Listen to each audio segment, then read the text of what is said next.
before I start commenting on this part properly, I'd like to apologise for that random video problem in that last part that I, like an idiot, forgot to edit out.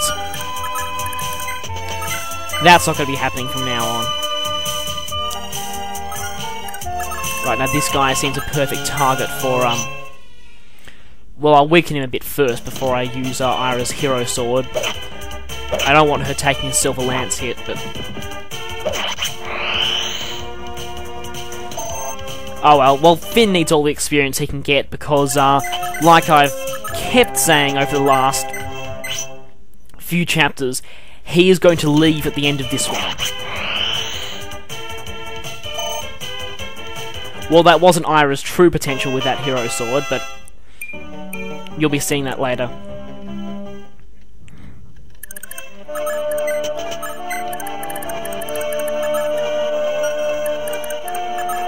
And like I keep saying, even though he is going to leave, you know, at the end of this one, he does need to be of a decent level, and preferably he should be promoted by the end of this chapter.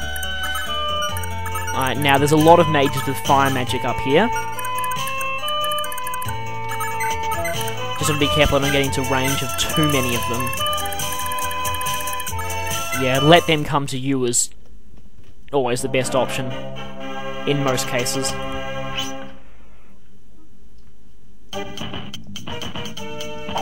I don't think Weapon Triangle Advantage is going to help you when you're on that low HP.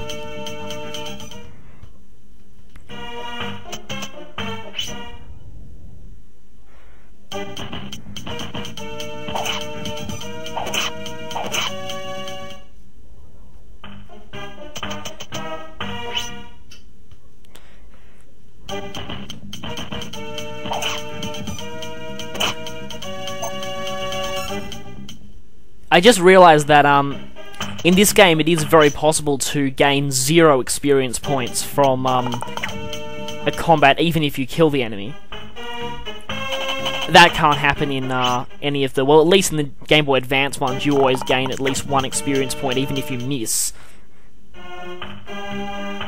It's funny when that 1 experience causes you to level up. Now, strangely, this guy is...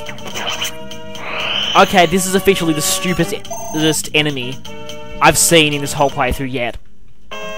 He could attack someone who can't counterattack, but no, he goes and attacks my bow user while he's on critically low HP. Although, yeah, in the next chapter there's a certain... well, I'm going to say it, boss, who does something even stupider. But I'm not going to spoil that for you.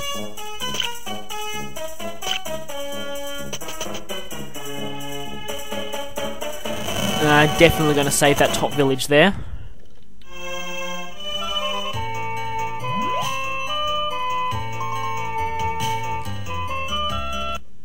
Putting those guys there to guard the castle just in case someone gets through.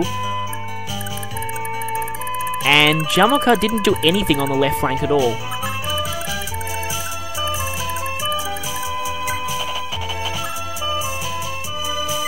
Funny, you can talk to these generic NPCs. Don't really say much, but...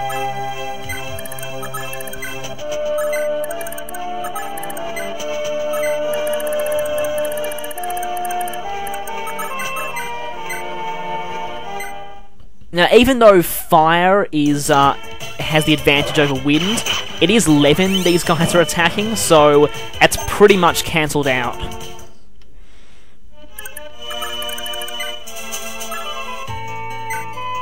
And I want to fly over and eliminate this guy because he has Hellfire.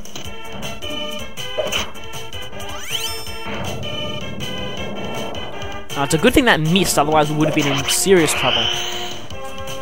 Well, at least Fury's got quite a bit better resistance than most other physical users.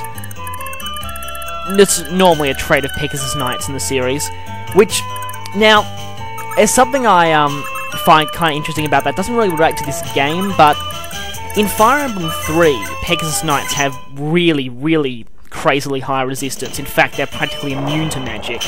But when they dismount, well, yeah, the dismounting system is a unique feature of that game, but when they dismount, their resistance becomes pretty crap, which implies that the great resistance most Pegasus Knights have actually comes from the Pegasus itself, rather than any of their own abilities.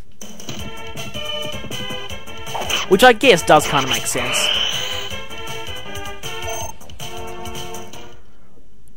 The creatures have some kind of natural resistance to magic or something.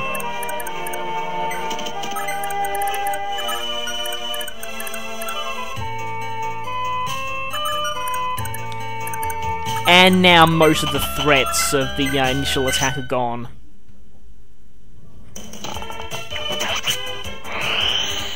Just one general left, and he's very likely to be mobbed and cut down.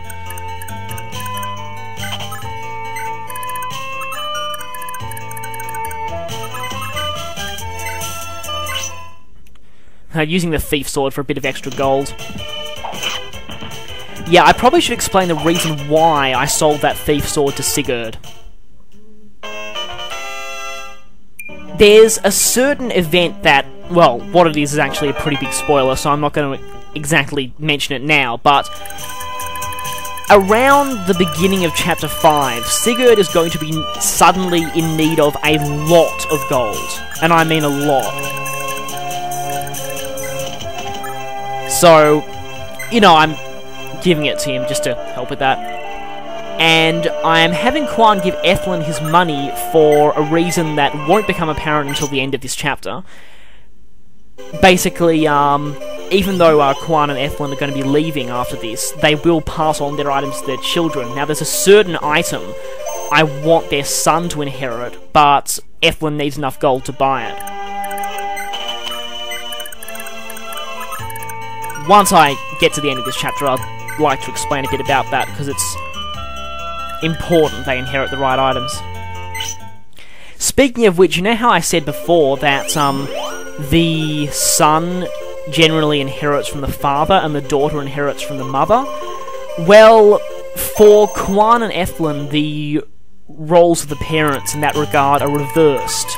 So their son inherits from Ethlin and their daughter inherits from Quan. There's a pretty good reason for this.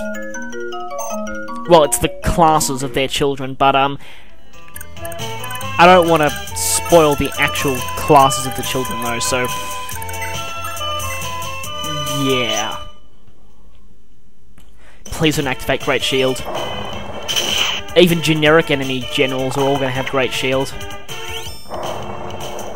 Which of course is very annoying.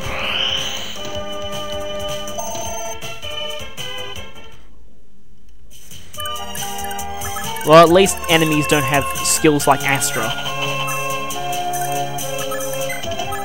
In fact, in terms of actual skills, Great Shield is probably the worst it gets, not counting the final chapter in which enemies have all sorts of weird skills. There's even someone with Soul in the final chapter. Lachesis makes a pretty decent backup healer too. I mean, she's not really going to be healing that much, but I mean, she's got an A rank in staves. If you could get her some kind of decent staff, like you know, relive or recover, take advantage of that A rank. That's actually not something I've done in this playthrough, so just a suggestion.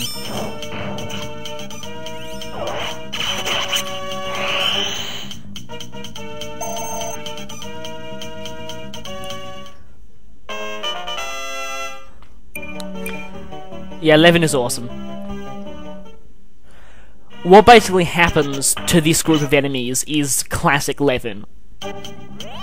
This is what he does. Miss. Activate continue.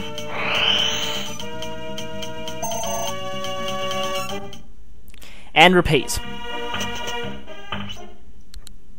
So yeah, at this point he's basically, well, easily the best mage you've ever got, and by the standards of the series, a really, really fantastic mage, but oh, later on, he's more than that. So much more than that.